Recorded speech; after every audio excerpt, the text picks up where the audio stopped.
Hi, I'm Peter J. Ray. Welcome to Adventures in History. Today's topic is the 1934 Cleveland Indians AL MLB baseball season. Again, the tribe was playing in the American League, the junior circuit of Major League Baseball, and all home games for Cleveland, for the Indians, were played at League Park in 1934. 0 games were played at Cleveland Municipal Stadium. The tribe had a very strong year in 1934. They finished in third place with a record of 85-69, 17 games over 500, winning percentage of .552, really good. 16 games out of first. The first place team was the Detroit Tigers, who were 101-53, 656 winning percentage. Second place, the New York Yankees, 94-60. This was Babe Ruth's last year, so it was the end of an era. The Bambino, and up until now, the most famous baseball player of all time. Third place, the Cleveland Indians were 85-69. Fourth place, the Boston Red Sox, 76-76. Fifth place, Connie Mack's Philadelphia Athletics, 68-82. Sixth place, the St. Louis Browns, 67-85. Seventh place, the Washington Senators, 66-86. Eighth place, the Chicago White Sox, 53-99, winning percentage of .349, 47 games out of first. Tribe ownership decided not to continue with its lease at Cleveland Municipal Stadium, and they returned to League Park. League Park was considered more fan-friendly and less expensive to maintain. Actually, at the stadium, there was more foul ground. So the fans liked League Park because it was, you were closer to the action, and it was also closer to the larger population centers on the east side of Cleveland. Cleveland Municipal Stadium was called a white elephant, empty and unused. Radio broadcasts for tribe games were resumed in 1934.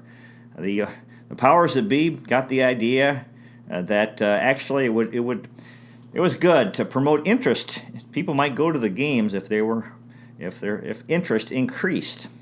In September at League Park, there was an old timers game, and several old former players for the Spiders and earlier Cleveland teams who showed up included Napoleon Lajoie, Elmer Flick, Bill Wamsgans, and Cy Young. Cy Young was 67 years old, and he pitched 2 innings in that old timers game. Ticket prices in 1934 were $1.65 for box seats, $1.50 for reserve seats, and $1.10 for general admission, and 55 cents in the bleachers. Casey Stengel was named the new manager of the Brooklyn Dodgers, and he considered changing the name of the team. And he thought about calling them the Caseys, but decided against that because, as he said, quote, that would remind everybody of that guy who struck out. Again, the tribe did not play at the stadium in 1934, a single game. Babe Ruth had said this about Cleveland Municipal Stadium, quote, the new park is too big for the players, too big for the public. Well, it's just too big. In June of 1934, the Cincinnati Reds made history, becoming the first MLB team to travel by air. They flew a charter DC-2 from Chicago to Cincinnati. Lou Gehrig had an incredible season, won what sports writers later would call the Triple Crown, that he hit .363 with 49 home runs and 165 RBIs. Hank Greenberg had a big year with the Detroit Tigers, and he was the first Jewish star, very popular with Jewish Americans. A retired Detroit realtor had this to say, quote, I don't think anybody can imagine the terrific importance of Hank Greenberg in the Jewish community. He was a god, a true folk hero that made baseball acceptable to our parents. So for once, they didn't mind if we took a little time off from the big process of getting into college. It was tough on Greenberg going to bat, and he had this to say. Greenberg said, to have some son of a bitch call you a Jew bastard and a kike and a sheeny and get on your ass. If the ball players weren't doing it, the fans were. Sometimes I wanted to go up in the stands and beat the shit out of them. The tribe lost $200,000 in 1933 at the stadium, so they decided to return to League Park. Again, these were economic hard times, and Tribe GM Billy Evans had his salary cut from $30,000 a year to $15,000. There were improvements made at League Park. There were distance markers in the outfield, so the fans could see how far it was. The left field, 375 feet.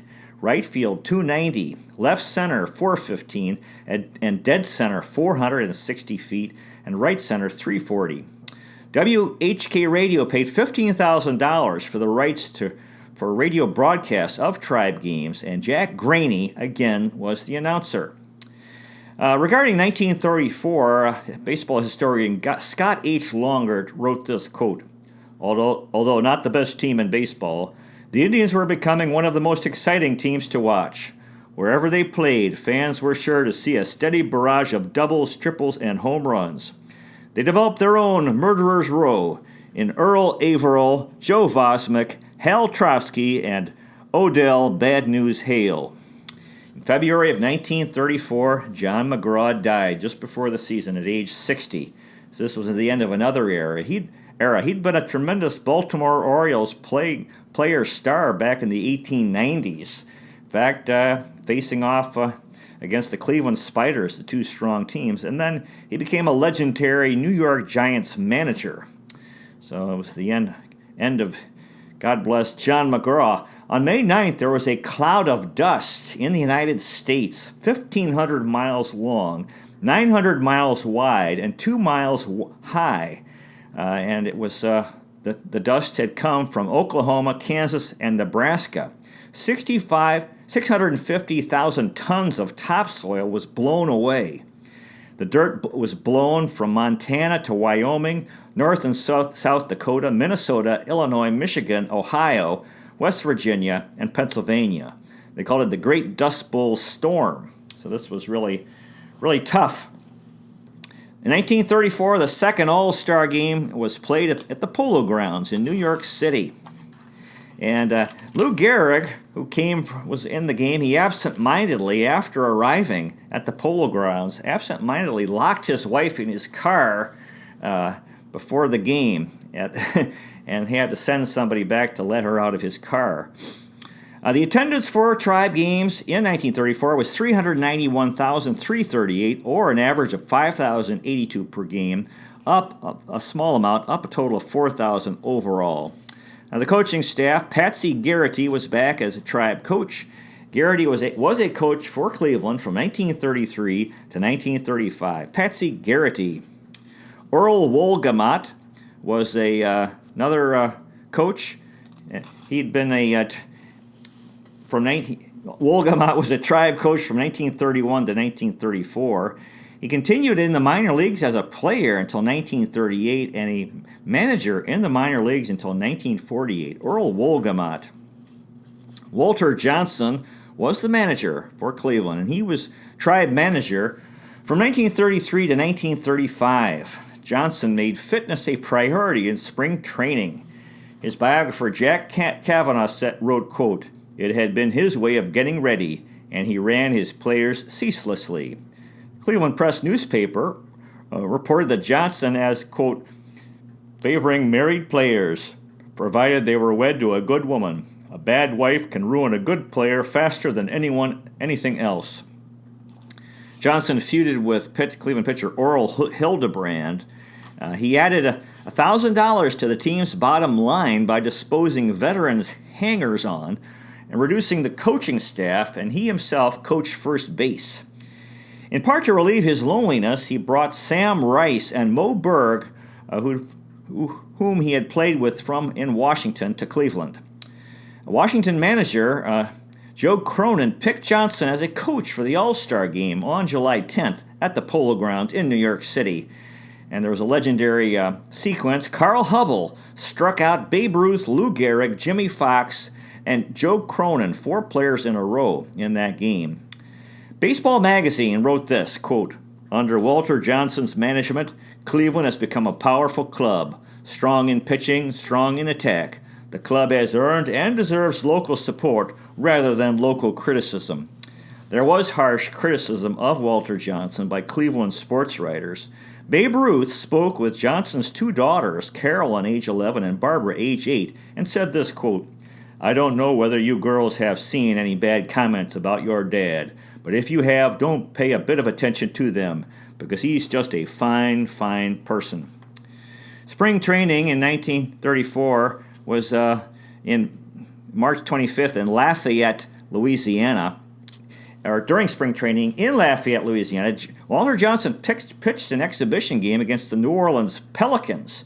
And in that game, Babe Didrikson, the greatest female athlete of the era, pitched 2 innings for the Pelicans. Walter Johnson. Now, the everyday lineup, Frankie Pytlak was the catcher. Pytlak batted .260 with 75 hits. He scored 46 runs, had 12 doubles, 4 triples, 35 RBIs, 11 stolen bases, 36 walks in 91 games, and Pytlak was with Cleveland from 1932 to 1940. Frankie Pytlak. Hal Trotsky had a tremendous year at first base. Trotsky batted .330 with 206 hits. Wow. He scored 117 runs, 45 doubles, 9 triples, 35 home runs, 142 RBIs, 2 stolen bases, 58 walks in 154 games. And Trotsky was with Cleveland from 1933 to 1941. On May 30th, Trotsky hit 3 home runs in a 5-4 Tribe victory against the Chicago White Sox at League Park. He set a new club record with 35 home runs for the season, breaking Earl Averill's record of 32. On November 15th, 1933, in the offseason, Trotsky married Lorraine Glenn, and they had a very good marriage. 1934, Trotsky played every inning of every game. They called him the Bohemian Blaster. And in 1934, Trotsky was 7th in the American League in MVP voting. After the season, Trotsky and his wife Lorraine returned to Norway, Iowa, his home. William H. Johnson wrote, quote, "The good feeling would keep bringing him back to Iowa after every baseball season he would ever play." That's Trotsky's biographer. I read a fine book. The title is Heroes, Scamps, and Good Guys, 101 Colorful Characters from Cleveland Sports History by Bob Dolgan, 2003. And in that book, Dolgan mentions that Trotsky's career was shortened by severe migraine headaches. He had to retire at age 28. His son Hal Jr. said this, quote, "I don't know how he played. They were pounding headaches, head splitting." Trotsky found a cure in the 1950s, long after he retired. He learned that he was allergic to dairy products and chewing tobacco, which he gave up, and the headaches went away. Hal Trotsky. Odell Hale. Bad news. Hale was at second base. Hale batted .302 with 170 hits, 82 runs, 44 doubles, 6 triples, 13 home runs, 101 RBIs, 8 stolen bases, 48 walks in 143 games. And Hale was with Cleveland in 1931 and from 1933 to 1940. On September 7th, 1935 at Fenway Park in a Tribe Red Sox game, the Red Sox had the bases loaded. Joe Cronin hit a line drive at Hale, it tore through Hale's glove, hit him in the forehead, and ricocheted to shortstop Bill Knickerbocker, who caught the ball for the out. He then threw the ball to second baseman Roy Hughes for a force play out, who threw to first baseman Hal Trotsky for a third out and a triple play. Hale commented, quote, "I sure used my head on that one." I'm reading another fine book, Amazing Tales from the Cleveland Indians Dugout by Russell Schneider, 2002, and that story came from that book. Odell Hale. Bill Knickerbocker was at shortstop. Knickerbocker batted .317. Wow, 188 hits, 82 runs, 32 doubles, 5 triples, 4 home runs, 67 RBIs, 6 stolen bases, 25 walks in 146 games. And Knickerbocker was with Cleveland from 1933 to 1936. Bill Knickerbocker. Willie Cam was at third base. Cam batted .269 with 104 hits. 52 runs scored, 23 doubles, 3 triples, 47 RBIs, 7 stolen bases, 62 walks in 121 games. And Cam was with Cleveland from 1931 to 1935. Willie Cam. Joe Vosmek was in left field and had a very fine year. Vosmek batted .341, 138 hits, 71 runs, 33 doubles, 2 triples, 6 home runs, 78 RBIs, a stolen base, 3 walks, and 104 games. And Vosmek was with Cleveland from 1930 to 1936. Joe Vosmek. Earl Averill was in center field. Averill batted .313 with 187 hits. He scored 128 runs. Wow, 48 doubles, 6 triples, 31 home runs, 113 RBIs, 5 stolen bases, 99 walks in 154 games. And Averill was with Cleveland from 1929 to 1939. On August 18th, in a doubleheader in Philadelphia against the Athletics, Averill reached base 9 straight times. The first game, he had 4 walks, and in the second game, 5 hits. Wow. In the All-Star game, Averill appeared and had 3 RBIs and a double and a triple. During his career, Averill, at one point in his career, Averill hit a home run out of League Park, which hit a woman sitting on a rocking chair on her porch on Lexington Avenue. She filed a lawsuit claiming that she was knocked off her rocker. The case was thrown out of court. Averill was thrown out of he was a nice guy. He was thrown out of one game. He told the umpire, quote, "I could whittle better decisions out of a stick than the ones you're making today." And he got thrown out for that comment. Earl Averill. Sam Rice was in right field. Rice batted .293 with 98 hits. Scored 48 runs, 19 doubles, a triple, a home run, 33 RBIs, 5 stolen bases, 28 walks in 97 games. Rice was born in 1890 in Morocco, Indiana, and died in 1974 in Rossmore, Maryland at age 84. For his career, he batted .322, wow, 2,987 hits, 34 home runs, 1,078 RBIs. Rice played for the Washington Senators from 1915 to 1933 and with the Tribe in 1934. This was the end of his career. He won a World Series title in 1924 with the Senators. He was American League stolen base leader in 1920 with Washington. He's in the Washington Nationals Ring of Honor. He was inducted in the Baseball Hall of Fame in 1963. He was a pitcher and an outfielder.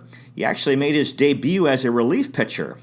He was regularly among the American League leaders in runs, hits, stolen bases, and batting average.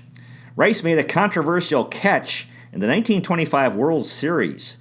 He caught a ball that carried him over the fence into the stands, and he maintained a sense of mystery about the catch, whether what happened after he went over the wall, whether he held on. A letter opened after his 1974 death that he wrote claimed he maintained possession throughout the going over the fence the whole time. In 1912, he was a farmer, and he was away from home playing in the minor leagues. While he was gone, a tornado killed his wife, 2 young children, his parents, and 2 sisters. So that was really something that he had to overcome. In 1913, he was in the U.S. Navy. He was in the U.S. Navy during the U.S. occupation of Veracruz, Mexico. He was in the U.S. Army in the First World War, and he was preparing for combat when the war ended. In 1920, Rice stole 63 bases and got the nickname Man of War.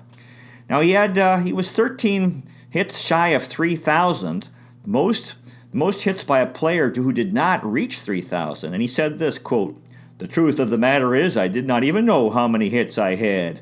A couple years later, Senators owner Clark Griffith told me about it and asked me if I'd care to have a comeback with the Senators and pick up those 13 hits. But I was out of shape and didn't want to go through all that would be necessary to make the effort. Nowadays, with radio and television announcers spouting records every time a player comes to bat, I would have known about my hits and probably would have stayed to make 3,000 of them." After he retired as a baseball player, Rice worked as a poultry farmer. Sam Rice. Now, the bench players included Johnny Burnette, who played some third base. Burnette batted .293 with 61 hits. He had scored 28 runs, 11 doubles, 2 triples, 3 home runs, 30 RBIs, a stolen base, 18 walks in 72 games. Burnette was with Cleveland from 1927 to 1934, so this was the end of his time in Cleveland. He Continued in the major leagues until 1935. Johnny Burnette. Milt Galatzer played some outfield. Galatzer batted .270 with 53 hits. He scored 29 runs, had 10 doubles, 2 triples, 15 RBIs, 3 stolen bases, 21 walks in 49 games. And Galatzer was with Cleveland from 1933 to 1936. Milt Galatzer. Bob Seeds played some outfield. Seeds batted .247 with 46 hits. Scored 28 runs, had 8 doubles, a triple, 18 RBIs, 2 stolen bases, 21 walks in 61 games. Seeds was with Cleveland from 1930 to 1932 and in 1934. So this was the end of his time in Cleveland, although he continued in the major leagues until 1940. Bob Seeds. Dutch Holland played some outfield. He batted .250 with 32 hits. He scored 19 runs, had 12 doubles, a triple, 2 home runs, 13 RBIs, 13 walks in 50 games. Holland was born in 1903 in Middlesex, North Carolina, and died in 1967 at age 62. For his career, he batted .273 with 32 hits, 12 doubles, a triple, 2 home runs, 13 RBIs, and 102 games. And Holland played for the Boston Braves, Cleveland Indians between 1932 and 1934. He went to North Carolina State College and played on the Wolfpack baseball team between 1923 and 1925. Dutch Holland. Glenn Myatt was a spare catcher. Myatt batted .318 with 34 hits. He scored 18 runs, had 6 doubles, a triple, 12 RBIs, a stolen base, 13 walks in 36 games. And Myatt was with Cleveland from 1923 to 1935. Glenn Myatt. Moe Berg was back. The immortal Moe Berg. Berg batted .258 with 25 hits. Scored 4 runs, had 3 doubles, a triple, 9 RBIs, a walk in 29 games. Berg was with Cleveland in 1931 and 1934. His major league career continued until 1939. Berg's father was hard on him. He had a pretty strict father. They became estranged. He told him every breath he took was wasted. His biographer, David W. Huffstetler, wrote this quote, "Moe Berg never learned to drive. He never owned a house, and he never married. He is the only player to have his baseball card on display at the CIA." Late in 1932, Berg had been released by the Washington Senators. Late 1934, on August 1st, Tribe catcher Glenn Myatt suffered a broken ankle sliding into second base, and Tribe manager, an old friend of Moe Berg, decided to sign Berg as a spare catcher. The Cleveland Jewish Independent wrote this quote, called Berg, quote, "The most erudite player in professional baseball is a member of the Cleveland Indians." Berg babysat Walter Johnson's children, Caroline Johnson Thomas, Nate Thomas, who was 10 years old in 1934, and she remembered years later, quote, "Moe would take care of my sister and me, making sure we didn't trip and fall. We had the run of the ballpark, and he made sure we didn't get into areas where we'd get hurt. I'd imagine Dad asked Moe to do so." After the 1934 season, Berg went to Japan with a group of MLB All-Stars, including Babe Ruth. Now, there was growing conflict between the United States and Japan. Berg gave a speech at Meiji University in Japan and said this, quote, "You have done us the honor of adopting our national game as yours. There is no greater leveler, no greater teacher of humility than competitive sports. And I sincerely hope that our innocent junket through Japan will serve to bring the countries whom we represent unofficially closer together." In December of 1934, the MLB All-Star team, including Berg, was in Manila, Philippines. Berg learned that he had been released by the Tribe there. He proceeded to travel to Korea and was arrested for taking photographs crossing the bridge on the border by the Yalu River on the border of China. His film was confiscated and he was released. Korea at that time was under Japanese rule. The headline in the Osaka Mainichi newspaper was this, quote, strange foreigner taking photographs of Yalu Bridge." Berg proceeded and took the Trans-Siberian Railroad to Moscow.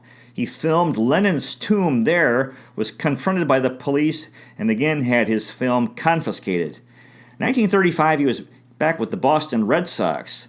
Nicholas Dawidoff wrote, quote, Moe Berg was making use of baseball to plot a life of wandering curiosity.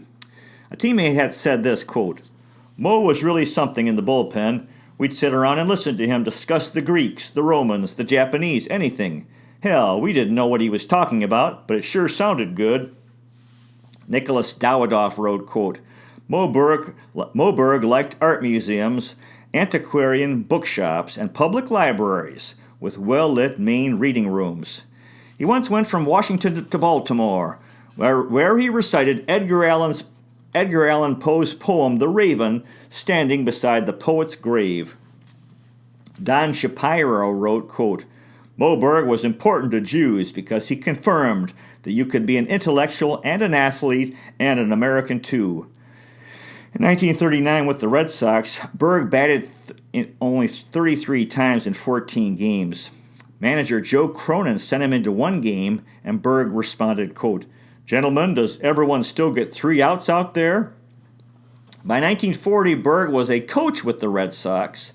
And in 1941, in the bullpen for them, he tutored Red Sox teenage midget bat boy Donald Davidson in French and Latin. Davidson proceeded to get A's in both subjects. Nicholas Dawidoff wrote, quote, With the Second World War came something better, much better. Berg was leaving baseball for a career so well suited to his personality that it would make him a star, espionage. His intelligent, eccentric personality was exactly what made him an unusually successful intelligence operator. He was a man who found it easy to make other people talk about themselves while keeping himself a secret. And because he was a loner with a penchant for disappearing, Berg was a perfect spy.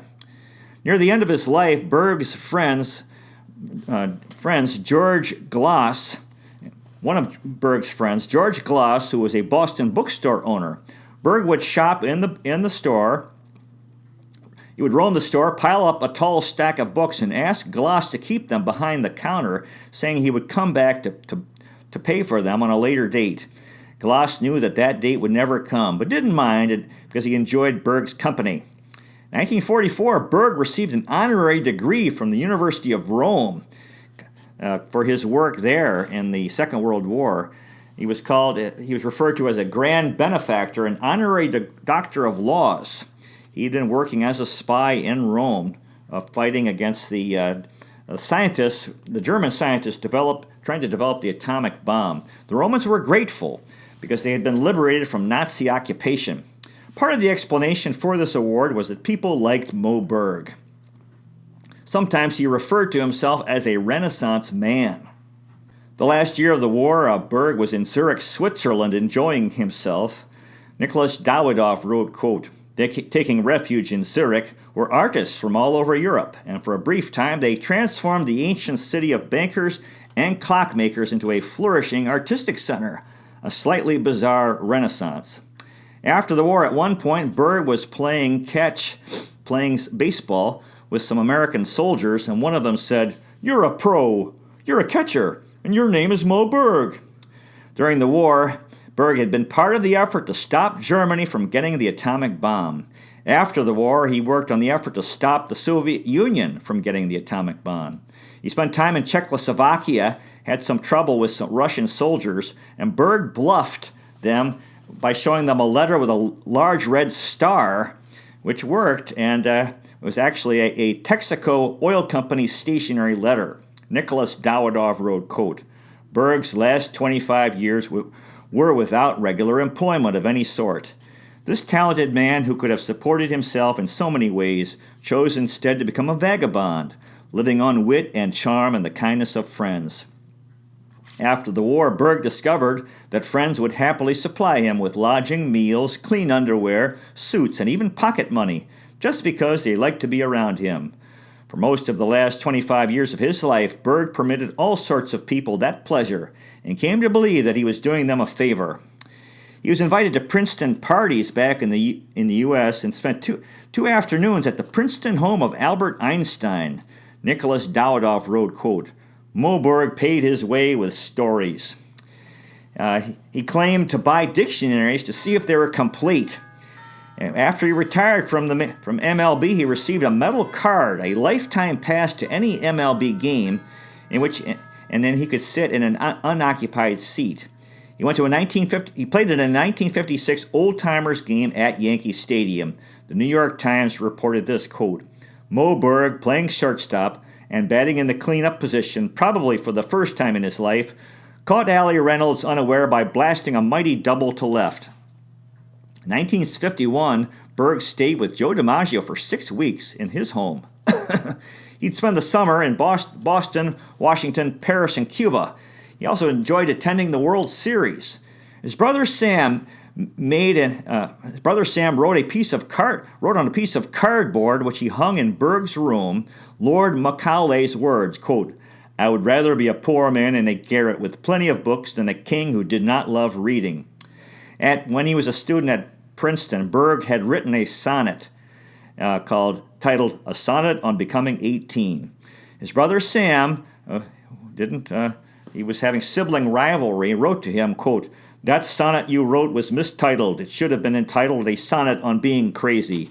It is doomed to become popular with idiots and others whose minds run in the same channels as yours. At age 72, Berg was having health trouble. He fell out of bed. He had no appetite and was taken to the hospital. The doctor told him he had diverticulitis. Berg responded, quote, just a minute. That's derived from the Latin diverticulum and the plural diverticula. He had a nurse whose name on her nameplate was Hippos, and he said, quote, you're a Greek, aren't you, Miss Hippos? And he said her ancestors were from Thessaly, and she said, how did you know that? And he said, Hippos is Greek for horse, and Thessaly was the province in ancient Greece where people raised horses. If you are Greek and your name is Hippos, you must have come from Thessaly. Nicholas Davidov wrote, quote, Moe Berg spent a lifetime crafting a brilliant persona that fascinated almost everyone who brushed close to him. But all that effort seemed only to reinforce Berg's conviction that he was nothing but a fake. His lack of self-esteem banished all tranquility from his life. Berg saw himself as a mediocre ball player, a scholar only within the unlearned community of baseball, and an intelligence agent whose work had come to nothing. There was no bomb, and the CIA didn't want him. Berg's father criticized him for taking so many languages at Princeton. Berg wrote his father, quote, having been acquainted for more than 5 years with that beautiful creature known as Latin, it is only natural to want to be introduced to Latin's offspring. His father disapproved of baseball and never saw Moe Berg play. Nicholas Davidov wrote, quote, Moe Berg did a great deal with his life. He gained admission to 2 of the most rarefied clubs in the world, professional baseball and espionage. There are few men who find ways to live original lives. Moe Berg did that.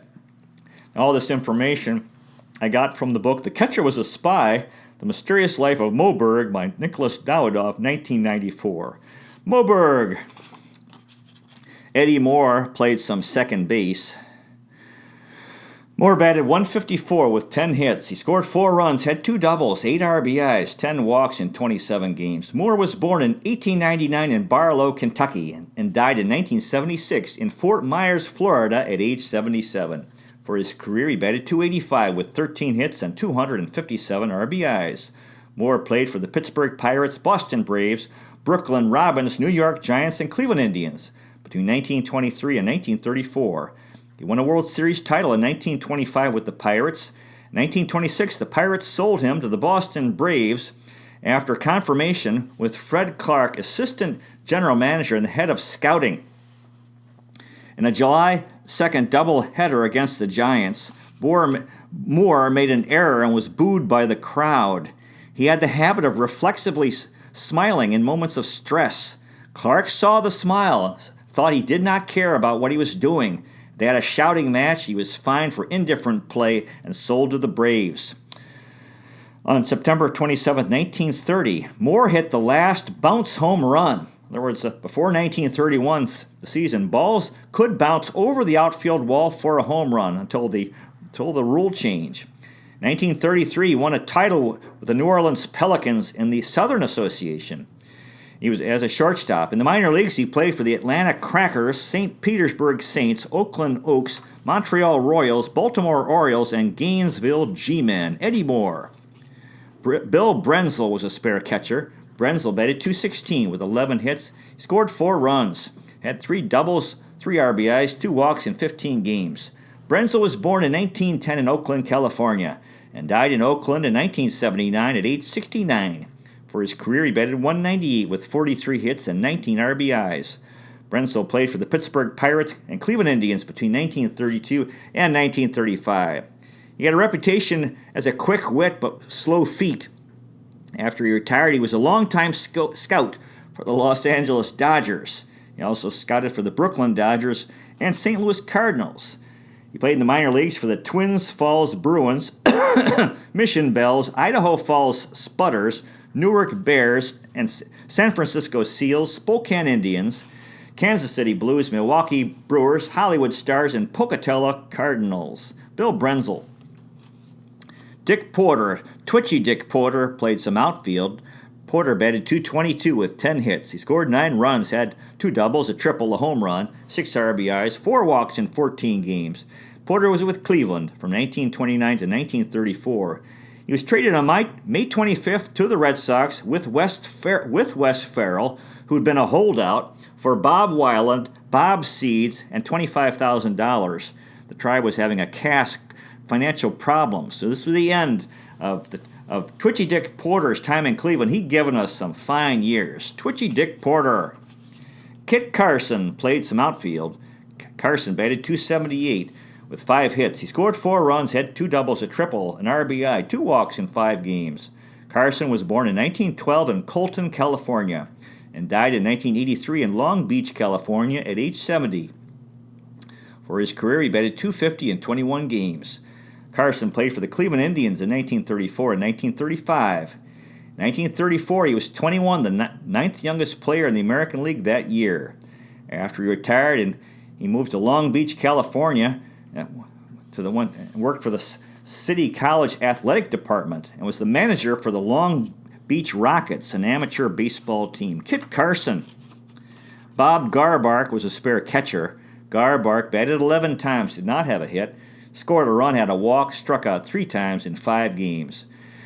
Garbark was born in 1909 in Houston, Texas, and died in 1990 in Meadville, Pennsylvania at age 80. For his career, he batted .248 with 81 hits and 28 RBIs. Garbark played for the Cleveland Indians, Chicago Cubs, Philadelphia Athletics, and Boston Red Sox between 1934 and 1945.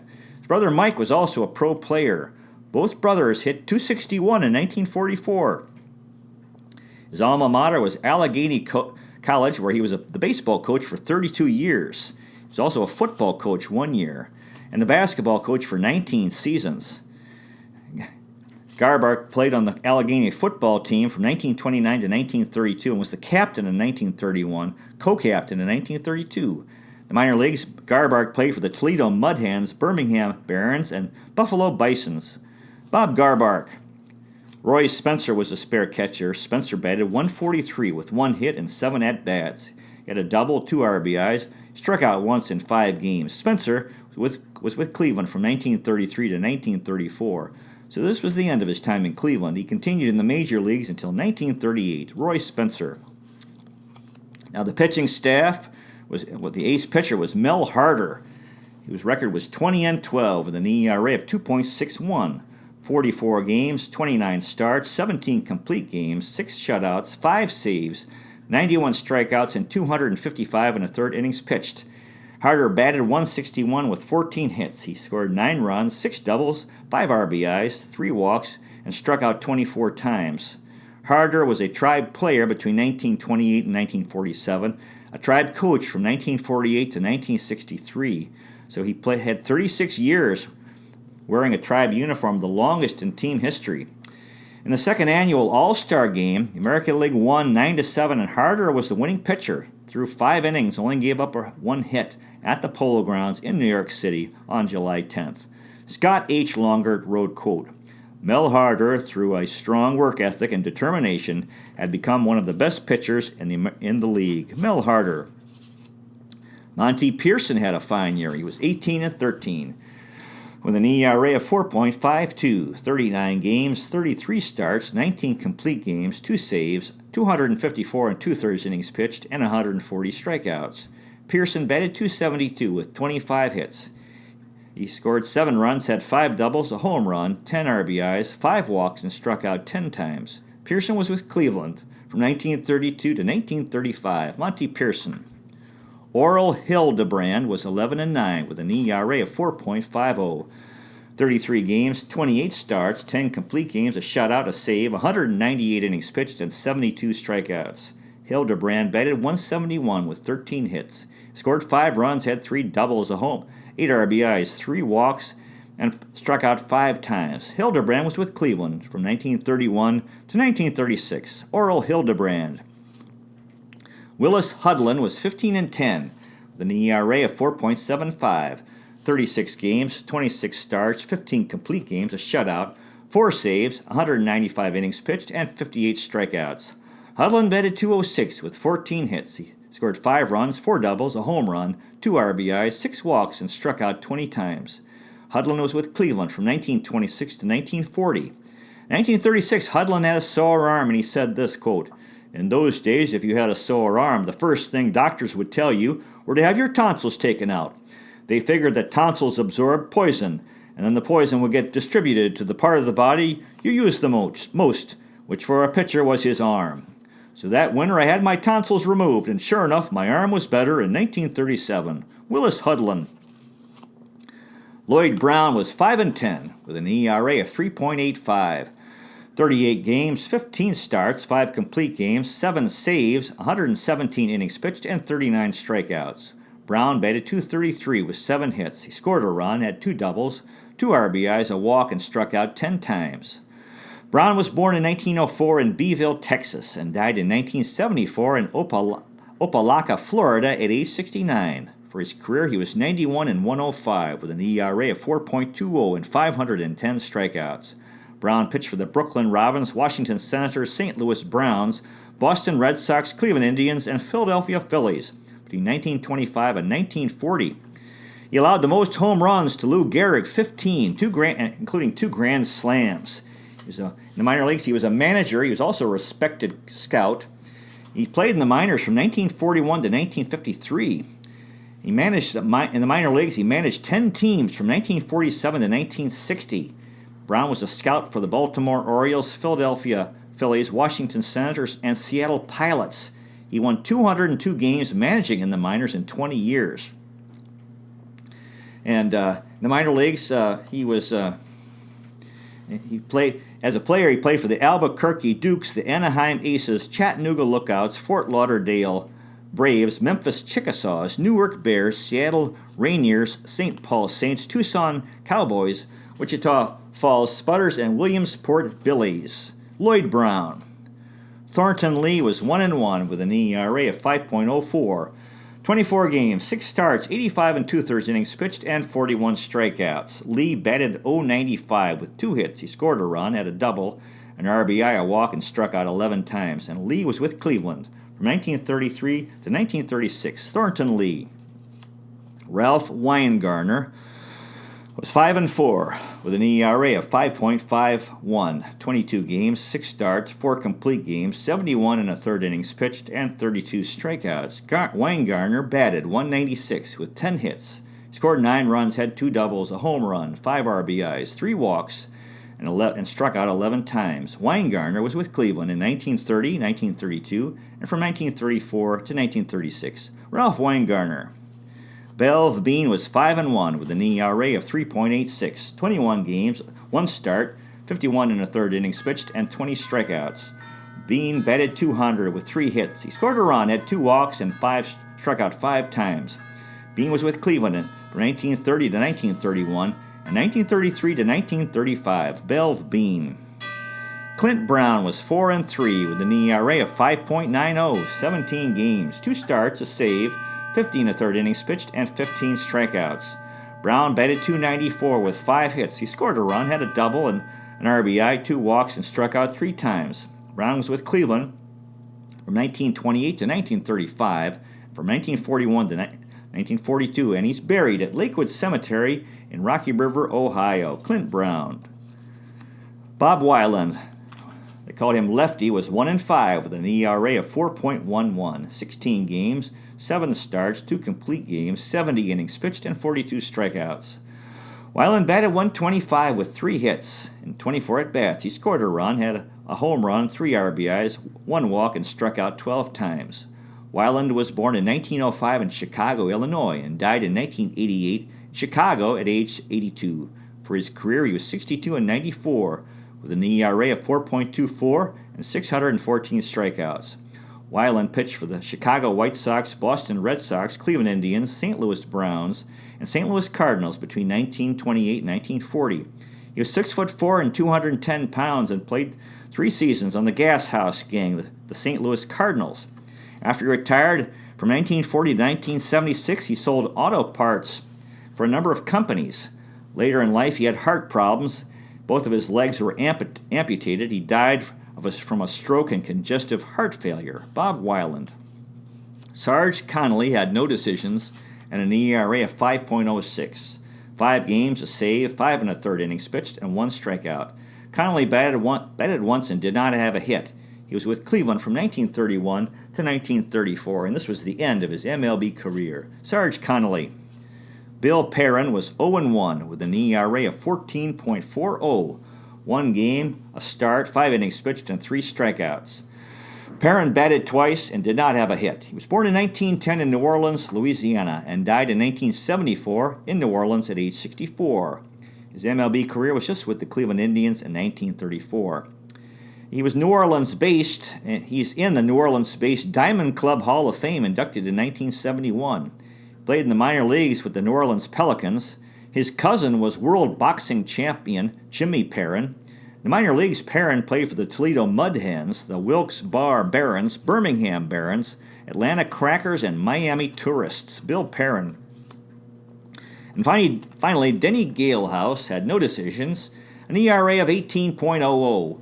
1 game, 1 innings pitched, and 2 earned runs allowed. He did not bat. Galehouse was born in 1911 in Marshallville, Ohio, and died in Doylestown, Ohio in 1998 at age 87. For his career, he was 109 and 118 with an ERA of 3.97 and 851 strikeouts. Galehouse pitched for the Cleveland Indians, Boston Red Sox, and St. Louis Browns between 1934 and 1949. He led the American League with the fewest walks allowed per game, 2.482.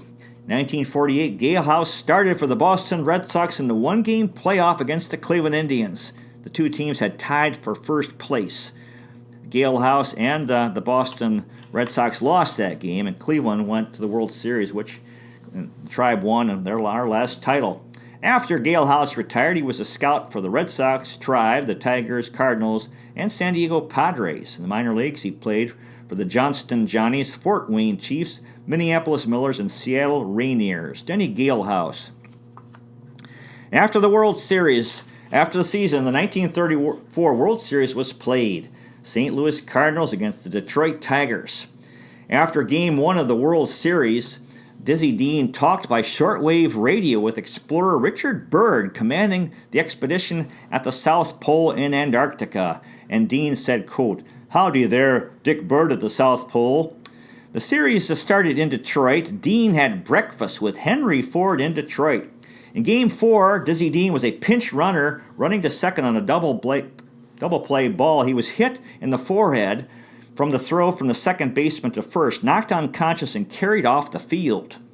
Gosh, Cardinals won the World Series 4-3. So the Cardinals were World Series champions. After the World Series, they went barnstorming and played an exhibition games, including one with Dizzy Dean against Satchel Paige. The 34 World Series was the first time that radio broadcast rights were sold. The Ford Motor Company paid MLB $100,000. I read a fine book.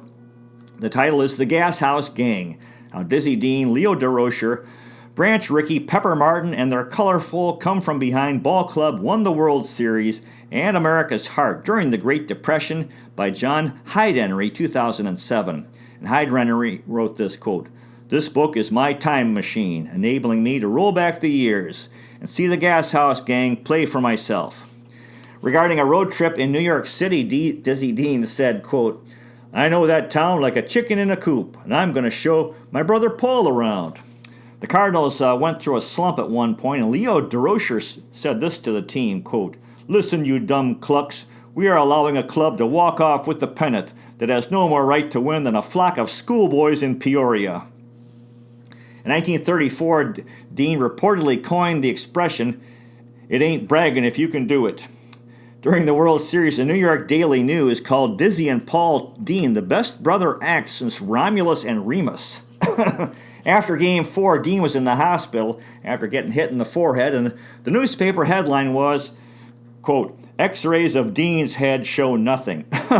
Game 7, Dizzy Dean was the pitcher. In the third, was the pitcher for the Cardinals. In the third inning, Dean had 2 hits in the inning, and he was the pitcher. In the 6th inning, the Cardinals were leading 9-0. This was in Detroit. The fans were angry with Cardinal left fielder Joe Medwick after a hard slide into third base, and they started showering the field with oranges, bananas, tomatoes, potatoes, lemons, apples, cigar stubs, and empty soda bottles. The field was cleared 4 times. Charlie Gehringer said, quote, I don't know where they were getting all that stuff from. It's like they were backing produce trucks up to the gate and supplying everyone. Commissioner Landis ordered Medwick removed from the game to avoid a forfeit. Medwick lost his chance to tie the World Series record of 12 hits. He had 11 hits. The final score was 11-0. Dizzy Dean had pitched a shutout, and St. Louis won the title. The Cardinals' World Series shares were $5,389 per player. The Tigers received $3,354 per player. Celebration in St. Louis, there was noise-making, car horns, sirens, music. Some fans tied old washing machines to the car bumper and dragged them through the streets. By 1941, Dizzy Dean was a Cardinals radio broadcaster. He called the outfield the pasture. He called line drives blue darters. And he called, he would say slud instead of slid into bases. Pastime of slide as slud rather than slid. And he said, quote, the runners are returning to their respectable bases. He also provided play-by-play analysis of a blowing hot dog wrapper at one time. In 1964, Dean said that Bob Gibson knew how to throw just the right pitch, quote, 99 times out of 10.